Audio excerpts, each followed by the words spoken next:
Welcome to Keep Britain Biking, powered by Devitt Insurance. Devitt Insurance. Hello, I'm Alan Dowds. And I'm Rob Hoyles. He's Rob Hoyles. I am. And what are we here to do today, Rob? We've got a pair of stonking bikes actually. We've got the Aprilia V4 Tuono 1100 factory, which is a bit of a mouthful. And we've also got the Yamaha MT10 SP. Lots of electricery, as they call it. Some fancy bits and pieces, some top end suspension, great brakes and masses of horsepower. The naked class has become very popular in recent years, I think, hasn't it? It has, totally, and what's good about that is that the manufacturers are starting to give riders what they want. You know, a few years ago you'd get a sports derived engine in a naked bike. I'm thinking the Hornet 900. That was a nice bike. But and the CB1000 as well. The original one was kind of like really soft, fireblade engine, but really detuned. And now they're sort of giving, almost the full power that the superbike's got. In a much different package, straight handlebars and no fairing, and much more usable for most people actually on the road. That's true. Tuono is new for this year. It's got electronic suspension. That's the upgrade for this year. Öhlins ECS2 electronic suspension, forks and shock. So there's an ECU, there's a brain in there which is constantly adjusting the suspension if you have it in the automatic modes, and you can sort of tweak it to your heart's content as well. It's got a new kind of user-friendly interface apparently for this year, so you can ask it for things rather than just dialing in numbers. So if you want more stability on brakes, you can ask for that rather than having to say, compression up 2 notches. So it's pretty much like having your own Öhlins suspension technician on every ride, isn't it? It's a bit like that, I would imagine. Yeah. A bit like that. Only you don't have to buy expensive Scandinavian pints of beer. No. That's exactly. Suboptimal. The MT10 has got the same hardware, I think. Same Öhlins electronic forks, but it's got the older version of the software, I believe. Right, okay. So I mean, it does the same job, but just the way you interact with it is slightly different, I think. I mean, I ride the R1s at Silverstone, and the same setup. System's really good. R1M. Yeah, you kind of find a setting that you like, you put it in, and it's generally okay, and it can kind of, you can soon set it up to know what you like on the road, what you like on the track, what you like when it's a bit bumpy, and what you like when you're going a long way and you want a bit of comfort. You can soon dial in a few sort of bespoke settings, if you like, and you've flick of a switch away, it's done. Yeah, they've got automatic mode and manual mode, haven't they? And manual mode is just like an electric screwdriver. Yeah, exactly that. And automatic, the ECU kind of steps in when it thinks it needs to adjust something on the fly. I think there's some preset modes with the Yamaha, isn't there? But like you say, I mean, if you do it manually, it is just the same as getting a screwdriver out or a speed brace and adjusting your settings. It doesn't change anything. You don't need any tools, So you do need to know what you're doing a little bit if you're going to do it manually. But having said that, it won't allow you to make it unrideable, which is a good thing for a lot of people. Okay. Suspension's pretty high end. Different engines on these. I mean, quite radically different. Yeah, it's quite interesting, really. I mean, the V4 motor in the Aprilia, obviously they're famous for their V twin years ago with the Tuono and the RSV Melee. They've gone to a V4 with the RSV4. Great bike, and now in the Tuono, same engine, now 1100cc. And this one I think has 10% more power than this one as well, doesn't it? 175 horsepower from this. That's just under 160. Yeah, so that makes sense. 10% more capacity, 10% more power. 65 degree V4, double overhead cams, all the good stuff. It is a fantastic engine, this as well. Strong. And I mean, when you go back to talking about engine configurations, it's kind of, you look at Honda in the 80s and 90s with the V4s. They dominated for a while, then they disappeared. Then they came back in GPs, and now they're kind of, winning in British Superbikes. Were winning in Worlds until Johnny Ray got his finger out. So it's a great configuration, and it's a really, really good engine for the road because there's loads of grunt. You're not up and down the gearbox. You can ride them lazy or you can ride them hard. I like this configuration. Engineering wise it's good because it's more compact. So you can get a narrower frame, narrower bike because there's only 2 cylinders wide, not 4. Yeah, exactly. The MT10 has got an inline-4 engine, but it's a bit different as well. It is, cross-plane crank. So this is actually designed to sort of have the characteristics of that. In many ways. Big bang engine. Exactly. Uneven firing order. So rather than being a screaming sort of typical inline-4, it's got a load of grunt. Sounds completely different from any other inline-4. And rides differently too. No, definitely not. So We've got we're similar in power, you know, a bit more for the Tuono. Yeah. I think they're the same weight, 2.9, 210 Yeah, kilos. they're within 15 horsepower of each other. They're within a kilo of each other in weight, so that's really close. Same suspension. I mean, so looking at them parked up here, this has got fancier brakes, I think. Yeah, I mean, yeah. If you Stylema Brembos on there. If you want the bling factor, that's got the Brembos on it. The Brembo master cylinder. The brakes are staggering on this. Yeah. The brakes are really good on this too. Yeah. But they're this sort of fairly standard bland-looking Yamaha, Sumitomo kind of calipers. They haven't gone to town there, have they? No, I mean they do work really well, but they don't have that kind of wow factor that the Brembos have got, you know. Yeah. We'll see how if the looks match the performance. Yeah, exactly. Just like myself. Oh, they do. Oh man. So sorry to say, mate. They do. We should get some gear on and go for a quick spin. See how they go. I think we should just discuss the price first, though. What is the price? Because there are many similarities. He knows with the price of everything, but the value of nothing. That's probably Rob Hoyle's, ladies and gentlemen. One of the many. Several problems. Don't start that list. We'll need more. We need bigger memory cards. How much do these bikes cost, Rob? So they're similar in power. They're within 15 horsepower of each other. Yeah. They're within a kilo of each other. Yep. But this one is about 2,000. No, this one is about 2,600 pounds more than that one. Yeah. 17 grand for this, just about 14 fee for so that's a lot of money. What would you get for that money, Rob? I'd buy myself a fairly nice used enduro bike. I've never seen that much money, so I wouldn't know what to do. But this is true. This is true. I'm only imagining. It's a moot point. Anyway. Yeah, it's like the lottery conversation, frankly. But there you go. Let's go. Let's go and ride. So here we are, Yamaha's MT10 SP. Quite a fancy bike, I think. You would agree. We should know what the MT10 is by now, shouldn't we? It's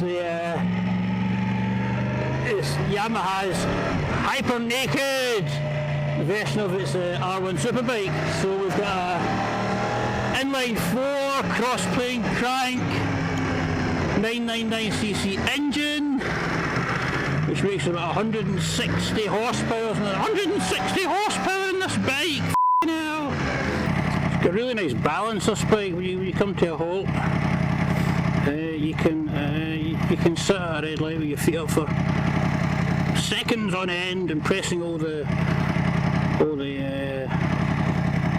bystanders with your super skills.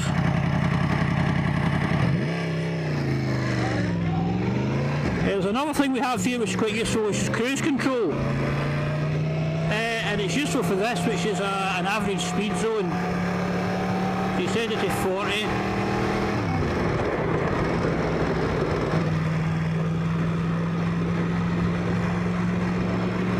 There we go.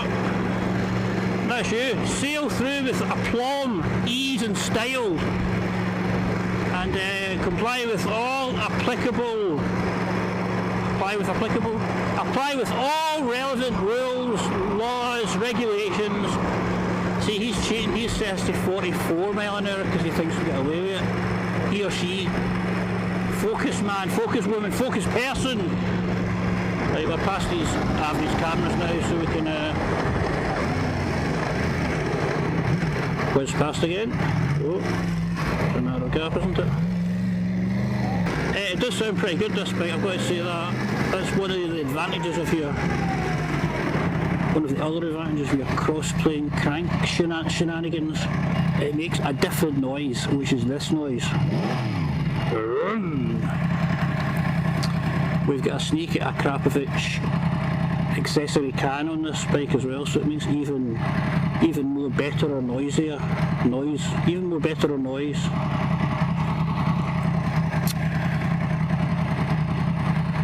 Which is impressing the people of Epsom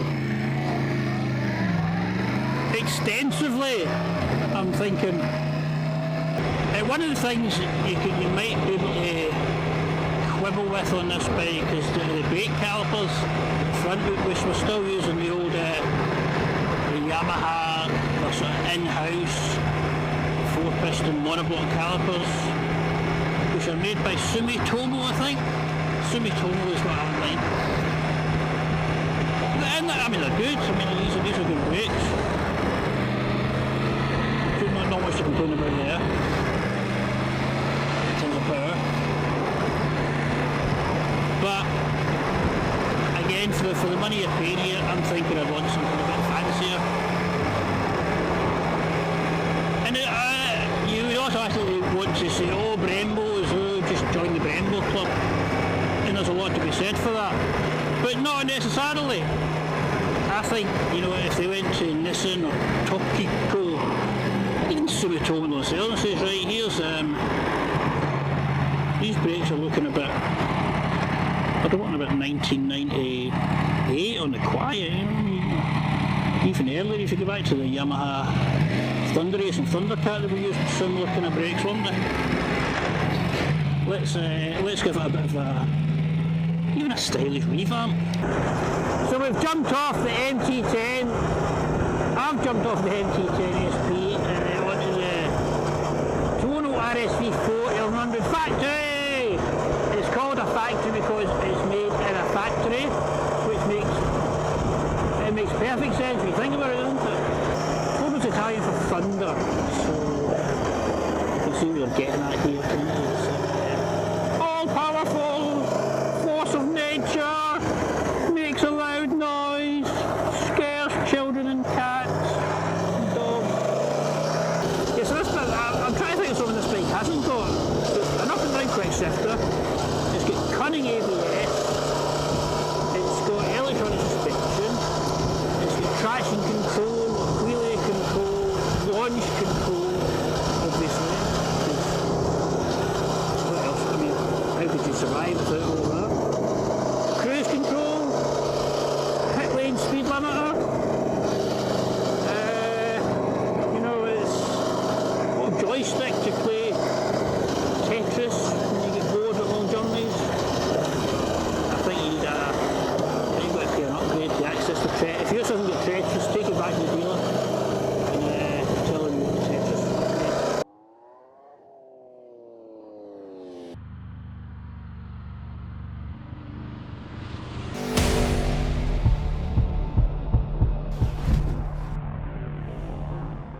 This is what we call the outro, ladies and gentlemen. outro. The outro. The exact opposite of the intro. Where we summarise the performance and facilities of the motorcycles within the test. Yes.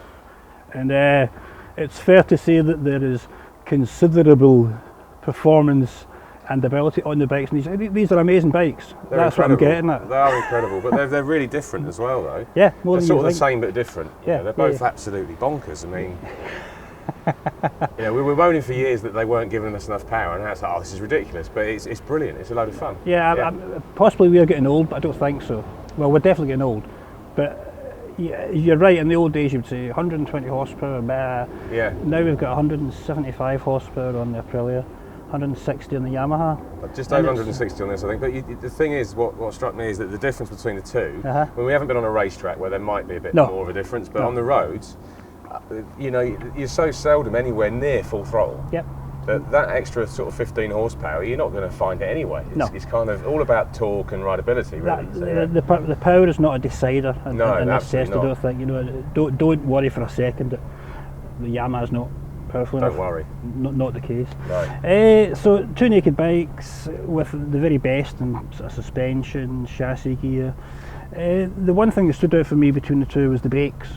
Yes. We spoke about this at the start. The Yamaha brakes are a bit more sort of vanilla. They haven't gone nuts with the brakes, have they? They just no, I mean they're capable. They're they good. Are good. They're but good I mean brakes. the easiest way for me to sum it up is that needs two fingers, that needs one. Yeah. You know, and even going fairly hard through some, you know, sort of country lanes where you're not sure where you're going and you want to get a bit of brake on. You never feel like you need to use two fingers on that. It's only over the handlebars. You know, it's just one finger everywhere, which is really good. Yeah. First time I rode it, I think I jumped off my scooter and I sort of went, oh, I'll brake now. Oh. Yeah, exactly. I braked because. But the good thing about just using one finger on the lever as well is you've got much better control of the throttle. You know? So you've got more hand on the twist grip. So it's little things like that make big differences. So so that really did stand out for me. That the brakes on this, loads and loads of feel as well. It's not just they're not just really powerful and fierce. No, they're great. They've got loads of feel. Once you get used to just gently using one finger on the brake lever, you can really haul it up. They're the best brakes that Brembo do for road bikes, really. So they should be to good. be expected. Yeah. They're shared with the RSV4 factory and the Ducati V4 S as well. So you know that's one definite strike mark for the Aprilia. Definitely. Styling? Should we speak about styling? Yeah, I think we have to. I mean, both these bikes have got the same chassis as their sportier sort of stablemate. I mean, this has got the same as the RSV4 sports bike. That's the same chassis as an R1. Is that styling? It's not, but with that comes the styling. That's what I was going to say. Is, you know, this is more, I would say, like a street fighter. This is more how you'd expect an RSV4 to look if you took the fairing off. If you crashed it. And you stuck some, Oh no, I've crashed my RSV4. Exactly. You go and get silly on a track day. I'll go and buy a loony light and put that on the front. Exactly, and it's like this has been turned into a more traditional street fighter, done properly, obviously. Whereas this, it's kind of nothing. Looks nothing like an R1. Feels a bit more, it's not like it's an R1 with the fairing off, whereas this is an RSV4 with no fairing.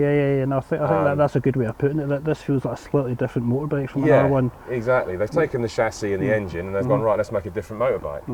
And it really, that also, not only in terms of styling, but that really comes across when you ride it. You know, this does just feel like an RSV4 with no fairing. You know, the way it handles. It's quite hard and aggressive. Yeah, exactly that. And if we'd been on track, you think that would pay dividends? Yeah, I mean, I'd love to take this on a racetrack. I think it would be superb. Next time, Rob. I'll treat you next time. Somewhere like Cadwell, I actually think a lot of riders around somewhere twisty and tight like Cadwell will be faster on this than on RSV4. Because the leverage with the bars through Hall Bends and stuff, it would be amazing. And on the country lanes, those direction changes, because you're set up, you can see where you're going, you've got those big bars, you can really bang it through the bends. Yeah, that's good.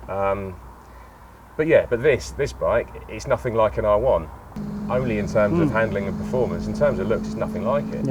So, and when you ride it as well, it does feel, this feels as though it's been designed to be a street bike. It initially feels a bit softer. I mean, part of that is down to the modes. I mean, I think I was riding it in a sort of lower power mode for a bit and then I put it back up again, but I think it's simplistic to say that's the aggressive hardcore one and this is the sort of softer, sort of more accessible version, but I'm going to say anyway because sometimes laziness pays off. However, once you start going nuts on this, it's just as hard, isn't it? It is. It's brilliant, and that's the thing with this electronically adjustable suspension as well. I mean, it seems to be in the standard settings. This does feel more like a sports bike. Sort of settings. This feels a bit more street, but then you can stiffen this up if you want to make it harder. You can do what you want. That's the joy of this easily adjustable suspension. But what I did find, especially on the bumpier roads, the MT10 SP, I felt a lot more sort of confident just sticking into a corner. Seemed to track over the bumps a bit better. So, which is strange because they've got the same suspension and you know they're both similar kind of geometries, both sports bike geometries. But I felt more confident on the MT10.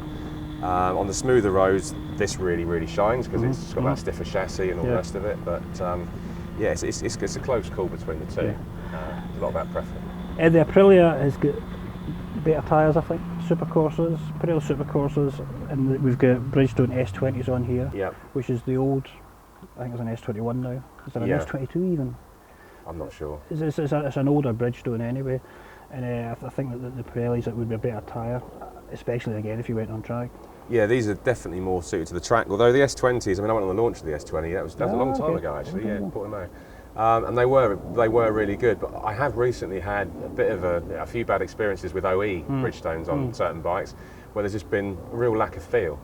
But on this, I didn't notice that. No, I felt really confident, sort of slinging it into roundabouts and corners. It felt really planted. So I wouldn't knock it on tyres. But you're right. I mean, given a choice, you'd have the Supercorsas all day long. Yeah, I think so.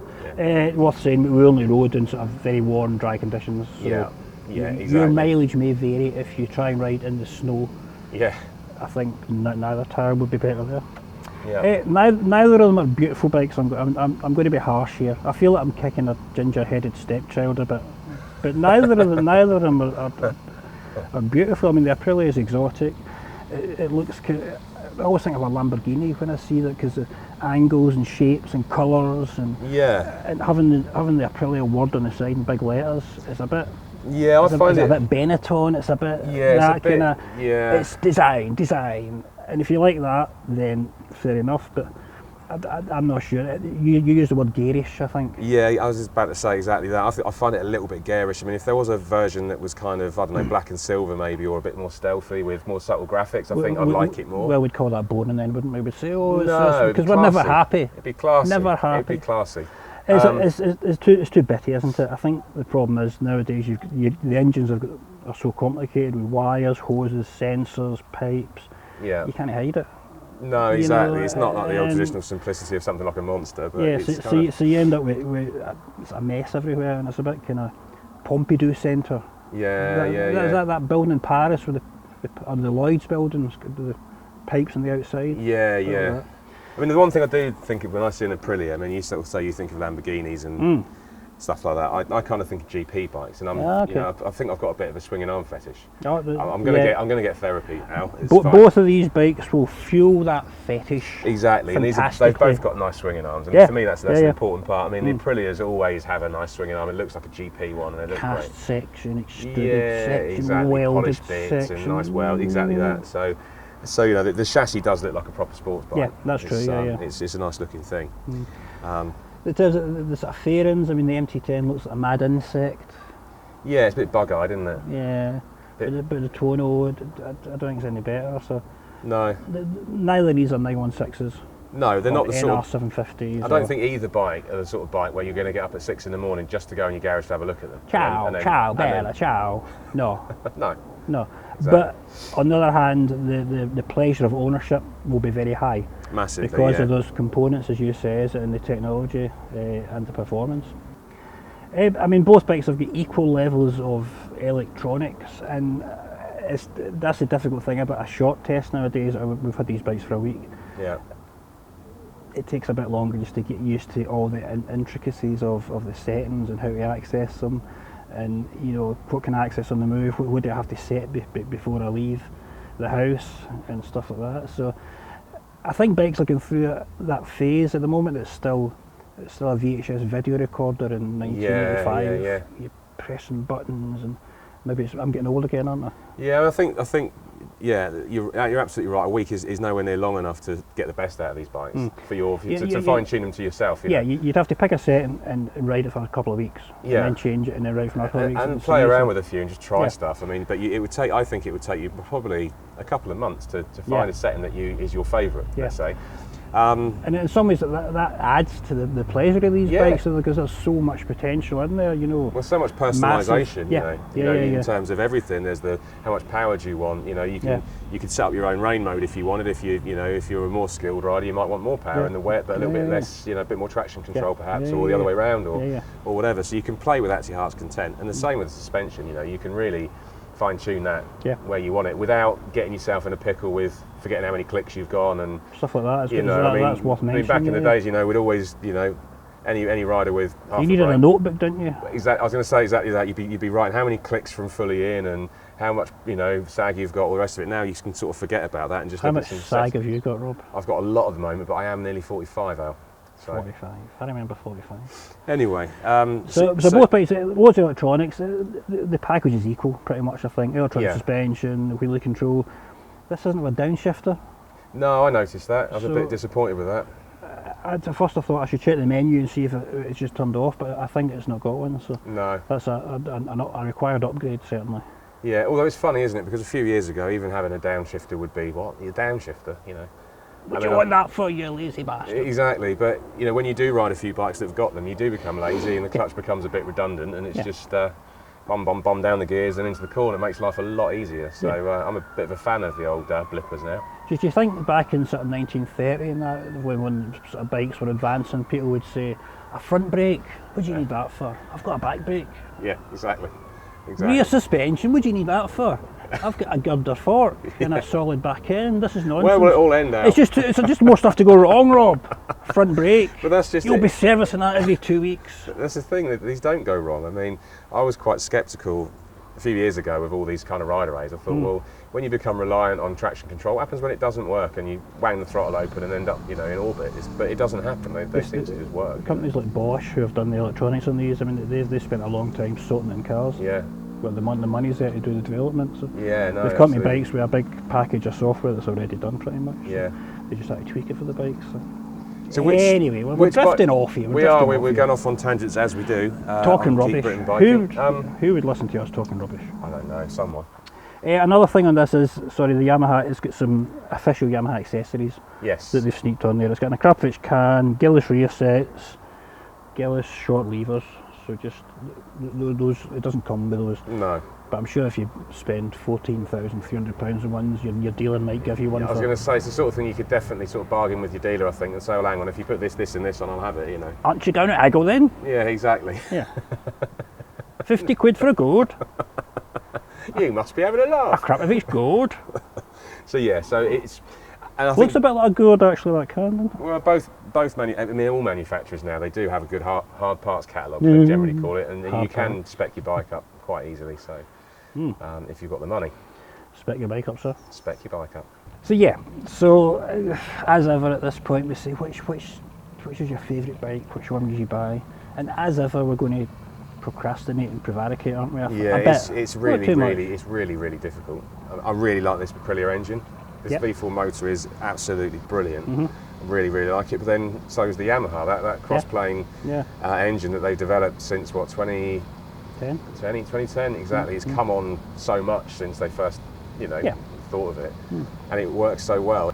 So I'm getting a bit old, and I'm getting a bit sensible, I think, and I think the MT10 would be better for that side of the rider. You know, if you want something that's more aggressive, more exciting, you know, that's going to lead to some outlandish times, maybe the Aprilia is a better choice in that sense. But maybe. I think you could ride this to work every day, 40 mile commute every day, and it wouldn't fall apart. No.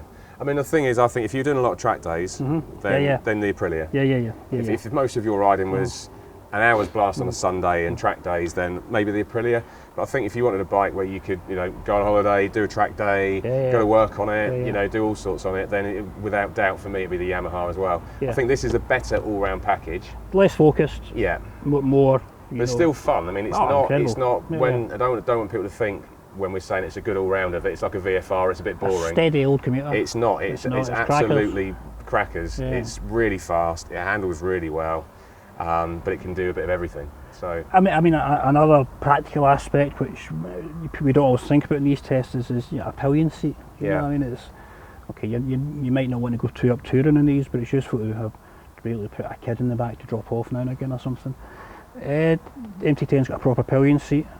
The Aprilia's got some sort of madness. So there's pillion pegs there. It doesn't look like there's a pillion seat, but there's a little cover that you swap for a seat. Yeah, and I think it is just a pad. It's not much of a seat. It would and there's those two big fins there as well, aren't there? So I don't know. Yeah. I'm making a face at the notion of having a pillion on the Tuono. The other thing as well is when you look at the subframe, this is all very clean and tidy, but there's not a lot of provision if you're going to go anywhere. If you want to put some Oxford throw-over panniers on there, you'd be pretty much lumbered with a backpack. Whereas with this, there is a touring version of this, isn't there? There is an MT10 sort of GT version, isn't there, with soft panniers that bolt on. So I bet those soft panniers could be made to fit. I'm sure they could. There's bolts there in the subframe. It's a more substantial rear end, isn't it? There is. Even though it's quite stylish and sort of abbreviated, it looks like there's metal work there that you could get into. Yeah, absolutely. So that's another sort of mark in the practicality sort of stakes.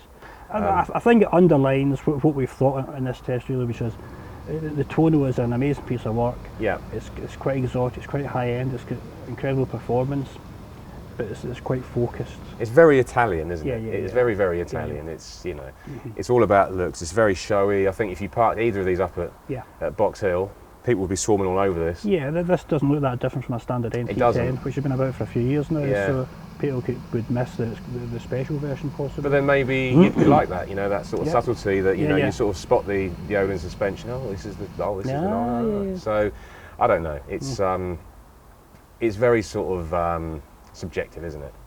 Yeah. But that is the more focused, hardcore option. This is more sensible in a number of ways, a bit cheaper. And a lot cheaper. I think £2,700 is a lot of money. Yeah. And I don't think this is £2,700 worse than that. I mean, if anything, I think it's better than that as an all-round bike you could use for pretty much anything. Yeah. I'd jump on this. Salt the brakes. Yeah. And I think I'd just probably start with the master cylinder, as we said earlier. And if you really wanted to, put some Brembos on it. Okay. So there you go. So for us, it's the MT10 by a practical nose. Yeah. But the Tuono is, it's at a higher level in many ways. And I think, if track days are your bag as well, but maybe you're a bit sick of having your head down, arse up all the time, you want a bit more leverage and you like tracks like Cadwell or any place like that, this would be such good fun. Possibly better than this, but we haven't done a track test, so it's really hard to say. But there you go. Yeah. So there you have it. Yamaha's MT10 SP. What a bike! Great bike. Practical, crazy, full of nonsense. It's sort of like, it's kind of bipolar, isn't it? Yeah.